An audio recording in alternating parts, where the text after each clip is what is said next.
I'm very well, thank you. How have you found the conference so far? It's been interesting, very, very interesting. Mm-hmm. The discussions have been great. Opening, for me, opening up new perspectives, okay? Understanding different areas that maybe I just overlooked. I never really paid attention to, and they are coming to light for me now. And I think that's been quite impressive. That's good. Yeah, this conference does provoke some thoughts, and it's been great for me as well. So yeah, it's been quite provoking, and it's been giving me a lot of points to ponder on. yeah. Okay, I'm gonna ask you some questions. So, how can grassroots movements reshape discourse around democracy and human rights? Yes, grassroots movements, for me, closest to the people. And of course, yesterday our discussions have been around democracy, rights, and the people who are involved. Now, rights, human rights, okay, rights and then human rights pertain to the people. And because the people does not just constitute the elite, it covers broadly and very importantly the people at the lower level. Because when you talk about democracy, you talk about rights, you talk about laws, these have direct effects on the people, and these people are mostly in the grassroots. So for that conversation to really have the best impact, it is better discussed from the grassroots.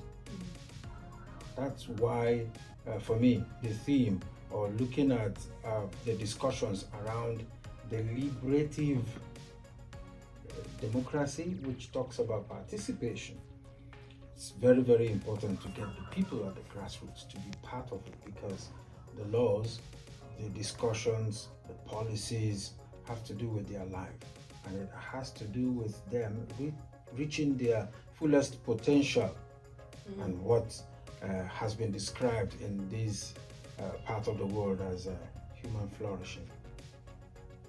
That's very insightful. Thank you for sharing.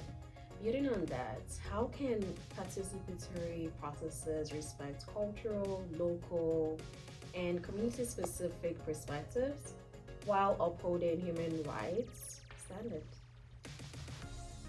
Yes, first and foremost, it's important to acknowledge the universality of rights, human rights. Yeah.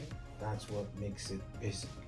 And for us in the Catholic Church, when we talk about the Catholic social teaching, we're very particular about principles such as the dignity of the human person, the common good, principles of subsidiarity, and solidarity. Now, they cut across irrespective of whatever region or culture that you come from. But again, it is better to take it down to the regions, different levels where people meet. I've had discussions with people that tended towards, looking at the Western world, how they view the person, and it seems moving from individualism to communitarianism. So the individual versus the community. And for me, when we talk about the common good, the dignity of the human person, subsidiarity or solidarity, that is what is realizable in the communities.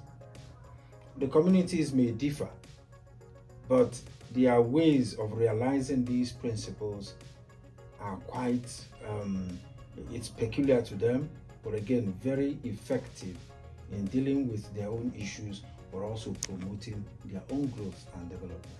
And by so doing, they tie it around the universal principles which are cut across. And for me, that's a very good way of ensuring that you retain particular differences, but let's say not give up on universal principles. you.